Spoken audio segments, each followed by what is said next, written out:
আমি আব্দুল হাই বাবুর পালিত সন্তান এবং তার বড় ভাই ছেলে। আমি ছোটবেলা থেকে তার কাছে মানুষ এবং সে আমার কাছে 6 শতক জমি বেচে। আমি জমিটা কিনি, সে নিজে আমার জন্মনির কাগজ করি, আমার কাছে সে ডকুমেন্টসগুলো আছে। আমি আপনাদের দেখে আমার নামে 7-8টা এবং আমার সাথে আমার কিছু বন্ধু বান্ধব এবং আমার কাছের কিছু চাচা মামা বলি ডাকি আমাদের গ্রামের, তাদের সবাইকে আমার সাথে জড়াই বিভিন্নভাবে মিথ্যা মামলা দিয়েছে এবং সেই মামলার ডকুমেন্টসগুলো আমাদের কাছে আছে। যেমন আমার এই জন্মনির কাগজ, আমি না মেম্বার থাকাকালীন আমার এই জন্মনির কাগজ সে আমার নিজে করিয়ে নিয়ে দেয়। সে নিজে মা সেজেছে এবং তার স্বামী বাপ সেজেছে। সেই যে আমি তো জমি জায়গা আমার ছিল না, আমি জানতাম না আসলে জমি জায়গা কেমন মর্ম কি বৃত্তান্ত। সে জন্মনির কাগজ করি আমারে এই দলিলটা করে দেয়। 80,000 টাকার বিনিময়ে আমি 6 শতক জমি কিনি তার কাছ থেকে।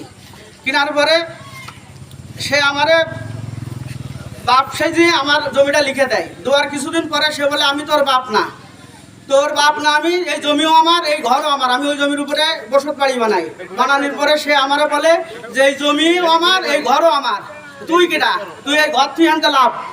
সে একে একে আমার নামে 7টা মামলা দেয় এবং আমার সাথে আমার কিছু চাচা এবং মামা তারা এখানে উপস্থিত আছে সবাই।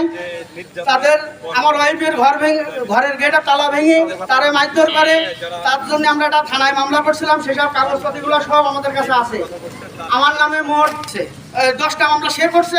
আমার এই কাগজগুলো আপনারা দেখেন, সব কোর্টের কাগজ। আমি এর বিচার চাই। এবং আমার বাড়ির থেকে বেরোনোর রাস্তা নাই, চতুর্পাশে ঘিরিতে রেখে দিয়েছে এবং সে এখন বিভিন্ন সময় বলতেছে যে আমার কাছে জায়গা কিনে নিতে হবে এবং ওই জায়গাটা তার না। সে সম্পূর্ণভাবে জালিয়াত করি ওই জায়গার উপরে জোর করি ঘর বাড়ি করে রয়েছে।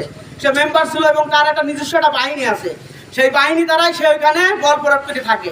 আমি একটা কোম্পানির চাকরি করি, সে আমি বাড়ি থাকতে পারি, আমার ওয়াইফ এবং আমার ছোটো ছোটো 3টে বাচ্চা আছে, তারা থাকে আমার ওয়াইফরে ঘরের গেটের তালা শাবল দিয়ে ভেঙে মেরি অজ্ঞান করে রাখার পর আমার শ্বশুর বাড়ি কাশিমপুর, তারা গাড়িতে এসে সদর হাসপাতালে ভর্তি করে। আমার ওয়াইফ এখানে আসে এবং আমার সন্তানরাও এখানে আসে। তা এই মিথ্যা মামলা করতে করতে আর 7 বছর ধরে আমার একদম নিঃস্ব করে ফেলাইছে। আমি নিঃস্ব, আমার এমন অবস্থা যে আমার খাওয়া হয় না। আমি এর একটা সুষ্ঠু বিচার চাই।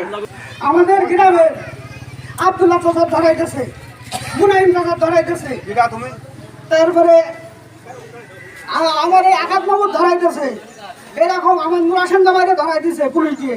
এরকম মেম্বার থাকাকালীন থানার দালালি করছে। ওনার বাবার বাড়ির এলাকার লোক আছে মন্টু দালাল নাম, এই সাতক্ষীরা সদর থানার অধিকাংশ লোক চেনে মন্টু দালালে। এবং ওই মন্টু দালাল আর এই আমিনা মেম্বার একই এই দালালি করে বেড়াইছে। বিভিন্ন মানুষের এইভাবে পুলিশ হয়রানি করেছে এবং মারিছে। আমরা সবাই মাইর খাইছি ওরাতে, আমরা সবাই ওর কাছে মাইর খাইছি।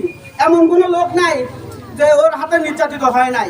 এই 4, 5 ও 6 ওয়ার্ডের যত লোক আছে অধিকাংশ লোকই ওর কাছে নির্যাতিত। আমাদের এই পাশে এক চাষি আছে, নিরীহ মানুষ, উনি কিছু টাকা পাবে, টাকা চাতে গেলে ওনারে মারে। আমার এই দীর্ঘ 4-5 বছর ধরে আমার নামে মিথ্যা মামলা দিয়েছে এবং আমার বাড়ির চতুর্পাশে সব ঘিরে দিয়েছে। আমার রাস্তা ছিল আগে এই বাড়িতে আমি দীর্ঘ 8-9 বছর যাওয়া আসা করেছি এবং আমার ঘরের যত মালামাল সব আমি এই সাইডটা দিয়ে আনছি।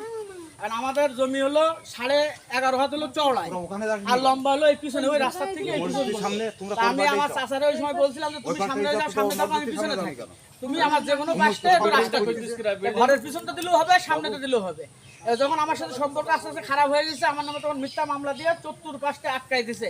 আমি কোনো পাশে বেরোতে পারি না। আমি ওই পিছন দিয়ে আমার এক চাষির পিছনে জায়গা রেখে দিছে, সেই বাড়িতে বর্তমানে আমার ছেলে স্ত্রী আমরা সব ওই পাশে যাওয়া আসা করি এবং এই গ্রামের কেউ আমার বাড়ি একটা ঢুকতে পারে না। এটা এখানে আপনারা চতুর পাশ দিয়ে হলো এই তারের কাটা, ওই পাশে হলো টিনের বেড়া, এগুলো দিয়ে আমার একদম বন্দি করে রেখে দিচ্ছে।